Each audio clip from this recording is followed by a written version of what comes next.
back to another reading with Mr. White. We are reading the Nowhere Emporium. And let me tell you, we're getting close to the end.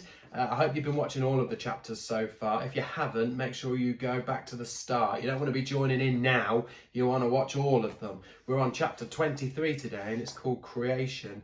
Let's just remind ourselves about what happened in chapter 22. So Daniel has wrote a wonder in the book to try and find Mr. Silver. It was Lucian, it was Vindictus Sharp's idea, wasn't it? We don't trust Vindictus Sharp one bit, do we? Oh no.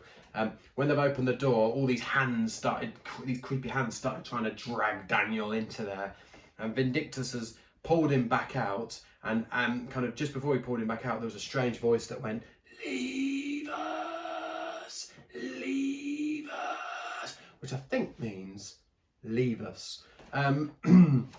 When he's pulled him back out, Vindictus was becoming more and more impatient, but all he seemed to be worried about was the Book of Wonders. Didn't really care about Daniel. Something not right about that man, is there? Well, I hope we're about to find out today what it is with him, because we're on chapter 23. It's called Creation. We're going back in time again to Edinburgh, June 1896. Are you ready? I am. Let's go. A pair of well-worn grey shoes stepped from the train carriage onto the platform of Edinburgh's Waverley Station. Lucian Silver had come home. His handsome face was now a little more lived in. The hair was a tangle of wild waves, the chin dotted with dark stubble. He stayed for a few days in a modest hotel near the centre of the city. He walked the wide streets, occasionally stumbling upon a building or a point of view that would spark hazy memories of rare trips outside the walls of Castleford Home for Lost Boys. Oh yeah, do you remember that? He lived there, didn't he? On his third day, Lucian discovered an empty building in one of Edinburgh's narrow back streets. He asked around, learning that the shop belonged to an elderly baker who had retired and left it empty. On the morning of Lucian's fourth day back in Edinburgh, word of something remarkable began to spread. The old baker's shop was gone. It had been replaced, overnight it seemed, with a grand building made of sparkling black stone, an emporium of some sort, though nobody was exactly sure what it might sell. Some described the place as a living dream. Some said that the young man who ran the shop must be a genius, an illusionist with no equal, for inside the shop they had seen wonders beyond belief, or science or reason. Word of mouth is a magic of its own. Many that lived in the city or nearby became bewitched, returning again and again, sometimes every day. When journalists and writers picked up on the story, a new wave of patrons descended on Edinburgh, eager to see the work of the remarkable young man they'd read about. They came from Glasgow and Newcastle, Liverpool and London and beyond. None were disappointed, and nobody ever suspected that the magic was real. Lucian lined his pockets with more money than he ever imagined. He barely slept. His days were spent running the Emporium, his nights imagining new wonders to capture the imagination of the public. With every stroke of the pen, he would remember Vindictus Sharp's cold words in the graveyard, words that fueled his every move. "You will never be better than me. I rescued you from the gutter, and that is where I expect you to return." Lucian had no intention of ever returning to the gutter. He wished beyond anything that one day Sharp would walk through the doors. Then he would laugh in his face, and Sharp would be forced to admit the cleverness of Lucian's magic. In the meantime, the Nowhere Emporium was open for business. Yes, indeed, and business was booming.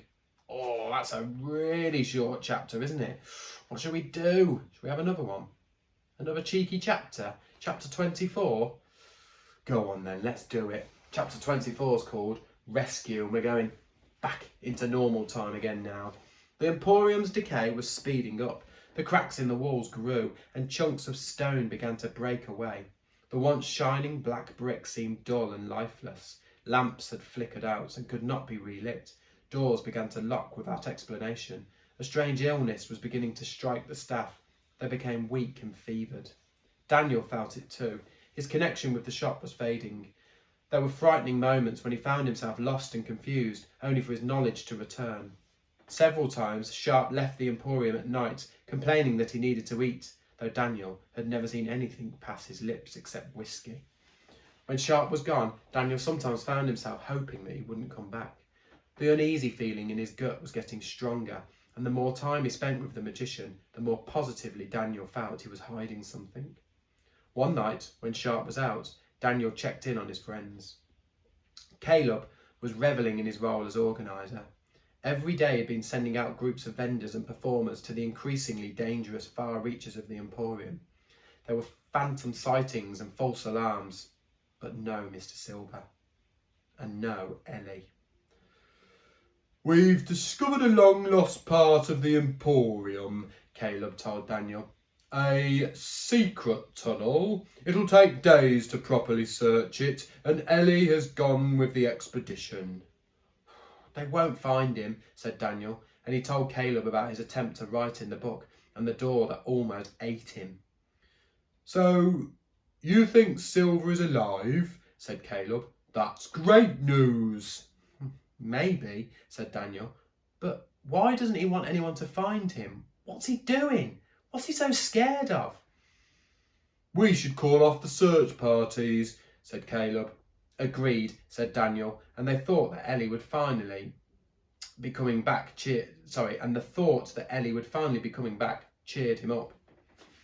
He missed her. He missed how she made him happy and angry and wanted to tear his hair out all at the same time. And he had been terrified that something would happen to her, that she'd be caught in one of the crumbling wonders as it self-destructed. He hoped she'd be able to help him work out what was going on, and just having her around would make him less nervous about spending time with Sharp. Daniel heard the screams for help on a Monday morning. He followed the noise up and around and found a corridor half caved in, blocked by fallen chunks of roof and wall. The muffled ring of shattering glass spilled from a warped, twisted door near the blockage. The screams grew louder, more desperate. "Help! Help!" Daniel ran to the door and tried to open it, but it was bent and jammed. He kicked at the handle again and again until at last the door burst open, revealing a palace made entirely of glass. It was beautiful, it was delicate and shimmering, and it was falling apart. Everywhere the glass was marked by crawling, inching cracks. The sound of glass popping and shattering was all around. As Daniel followed the screams, long shards fell inches from him, exploding on the floor in countless sparkling fragments. Could imagine this in a film, couldn't you? He pressed onwards, dodging and weaving until he ducked under a doorway, entering a grand dining room. His heart almost stopped. Anja was lying over a glass table. Her eyes were shut. A pool of black liquid like ink had formed around her and was dripping from the table to the floor. Stuck deep in her shoulder was a glass blade as long as Daniel's arm. Anja, I'm here, it's Daniel, can you hear me?" She didn't move, didn't acknowledge him in any way. Daniel struggled to drape her over his shoulders. Then he began to pull her away. Her limp felt dragging on the floor as the dining room crashed down around him. Out into the main hall, and he gathered pace, but white-hot pain flashed in his foot, and he dropped to the ground, Anja landing awkwardly on top of him. Daniel knew his foot was bleeding. He could feel the hot blood pouring from the wound. He also knew if he didn't get Anja out, they'd both be stuck many times over with razor-sharp glass. As the shattering roar became unbearable, he struggled up and dragged Anja through the door, jamming it shut behind. "Help! Somebody help!" "Daniel!" Vindictus Sharp sped towards them, blue eyes almost glowing in the dim light. He's a wicked one, he is. "Mr. Sharp, you've got to help her. Oh, she can't die. Please don't let her die." Sharp brushed Daniel aside, crouched low over Anja. He felt her throat. "She's alive." Daniel slumped it to the floor in relief. Sharp pulled the glass shard from Anja's shoulder, and a jet of black spurted high into the air. Then Sharp's eyes closed, and he muttered under his breath, his fingers tracing the outline of the deep gash. The pouring liquid slowed. Then it stopped. Torn skin began to knit together until nothing remained but the thinnest of scars. Sharp turned his attention to Daniel. "This will hurt. Close your eyes." Ooh, what has he done there? Daniel sat by the fire, sipping hot tea to steady his nerves as he waited for Sharp to return. When the big man swept through the curtain from the labyrinth of corridors, Daniel leapt up. What happened? Will Andrew be okay? Sharp removed his coat, hung it near the door, and took a silver flask from the pocket, swallowing a mouthful of the liquid inside. She should recover, but even then, there's every chance she'll catch the sickness that's spreading through the staff. Without Lucian, they are rotting away, just like the Emporium. It's not blood inside them, it's ink. Daniel pushed his palm against the cool glass of the window. Hot tears gathered in his eyes. Why was it that everything he loved or cared about or depended on went away in the end? What was wrong with him? Sharp said, I don't believe there's much time left. His big hands were pressed together, like he was praying. We need to find Lucian now. Daniel shook his head. I've been thinking. Mr. Silver's always done what's best for this place. Why would he stop now? If I'm right and he doesn't want to be found, then there must be a reason. I trust him. Do you trust him enough to die here if you're wrong? Said Sharp. Look, Lucian is ill. You said so yourself. He might not be thinking clearly. He might have gone mad for all we know. If we don't find him, I promise you everything in this shop, including your friends, will be gone. And you're going to have to start thinking about life outside the Emporium again. Daniel stared desperately. I don't want to leave. Then help me. How? Sharp let out a deep sigh. I know Lucian better than anyone. I know how his mind works. Perhaps if I were to study the Book of Wonders, I might have something that you have missed. The tiniest clue that will make all the difference. Daniel reached for his pocket. He brought the book out and stared at the battered cover. He was tired and frightened and confused. Could Sharp be right? Was it possible Mr. Silver was losing his mind? What do you think he should do? Let me know in the comments below. Would you give him the book? I wouldn't. It's your decision, said Sharp. If you do not wish me to have the book, then I understand. He pointed to the gold watch on his wrist.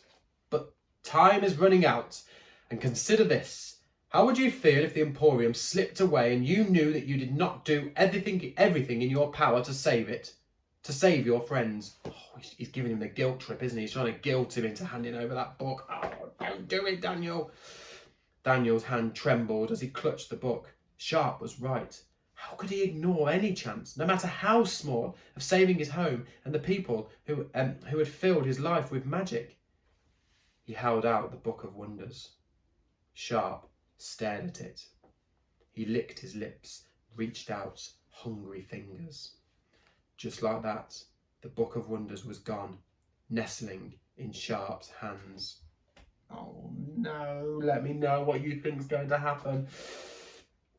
How can I help? Daniel asked. Sharp tore his eyes from the book. Oh, I insist on doing this alone, boy. I won't achieve much with you staring over my shoulder. Besides, you've been through quite an ordeal today. It's best if you rest. As Sharp spoke, Daniel's eyelids grew heavy and tiredness weighed upon his shoulders. You'll tell me if you find anything, he managed to say through a yawn as he slumped into a dusty old armchair near the window. Sharp flashed those white teeth. If I find what I'm looking for, boy, you'll know about it. Believe me. And with that, he turned and swept away through the curtain. Daniel watched after him. Somewhere in the back of his head, something was screaming out at him, but he did not care anymore. Tiredness wrapped around him, suffocating the world, and he curled up in the deep chair and closed his eyes. That's made me tired, that has. Wow. Okay, so bit of a bonus there, wasn't it? We read 2 chapters, and what a good 2 chapters they were. I think the big thing to note there is that finally all those little hints, all those little guilt trips that Vindictus has been playing on Daniel have finally paid off. And Daniel, through the tiredness of saving Anja and being injured himself, he's handed over that book, hasn't he, to Vindictus Sharp. I don't think that's going to end well. Do you? Let me know in the comments below. Make sure you subscribe Make sure you like this video and make sure you come back next time for chapter 25, The Nothingness.